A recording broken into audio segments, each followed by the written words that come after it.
There's an article out in the Times this week of something that I thought was, you know, it's funny because I love journalists, but journalists that aren't in the real estate business, I think sometimes look at things from a journalist perspective and not from a local market perspective.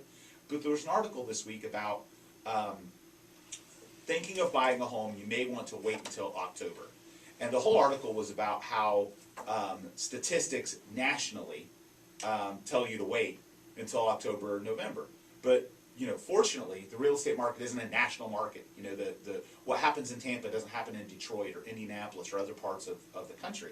And the article goes into a whole statistical analysis about how nationally it can sometimes be better to buy later in the year. And part of that is because, you know, kids getting back in school and all these types of things, but also seasonal changes. It starts getting cold, it starts raining more, it starts having all these challenges that we don't really have as much of.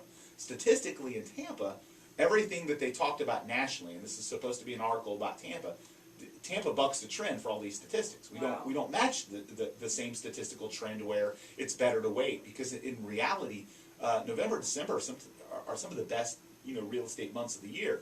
Things this article left out: homestead exemption that ends at the end of the year causes people to have a rush at the end of the year. We actually see prices higher in December than we usually do in September and October because of that rush to get the homestead exemption, or for tax purposes to close by the end of the year.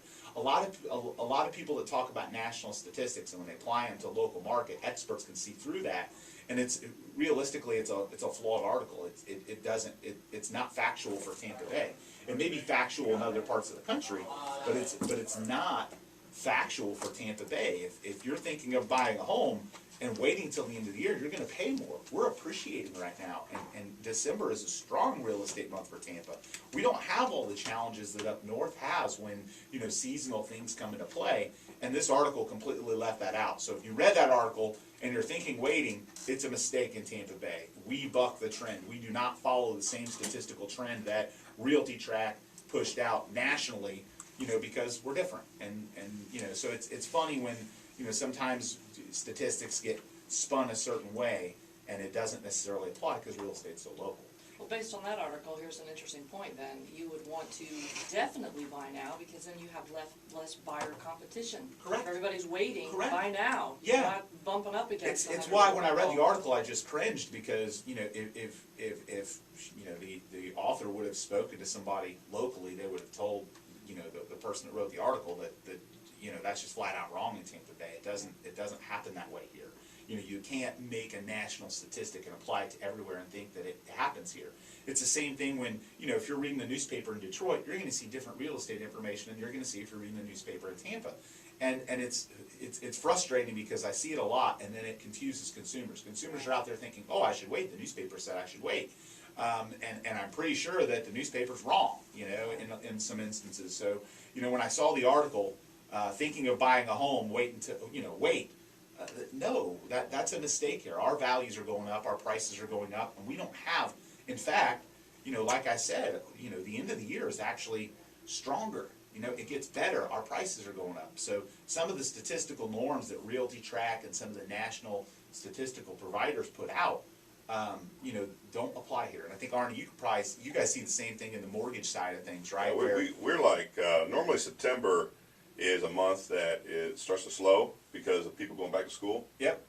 But we're not seeing it yet. And, no, we're not either. Yeah. I mean, our September's better than our August, and September better. Yeah. And it's one of those frustrating things when I look at statistics when they come out in, you know, articles and journalists talking about what some national statistics provider provided about how, you know, something could be better. It's misleading because it's just not fact for Tampa Bay. For Tampa Bay, we don't have the seasonal fluctuations that other markets have, and our market right now is on fire. If you wait, you're going to pay more, and it doesn't talk about how interest rates are going to rise. It doesn't talk about how waiting you can lose homestead exemption. There's so many important parts that a one-page article just doesn't do it justice. I had somebody ask me yesterday, what happens if you wait past December?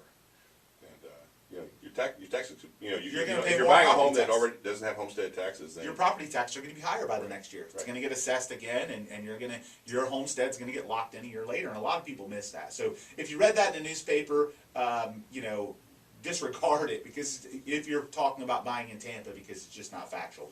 We're going to be back. We're going to continue the conversation. We've got some other articles to talk about and keep you updated on the news. mortgage news. We've got Linda Saavedra from Show Homes Tampa, as well as Arnie Diaz from the Diaz Duo Waterstone Mortgage. And we're going to talk more about the Tampa Bay real estate market after a quick break here on the Duncan Duo Show.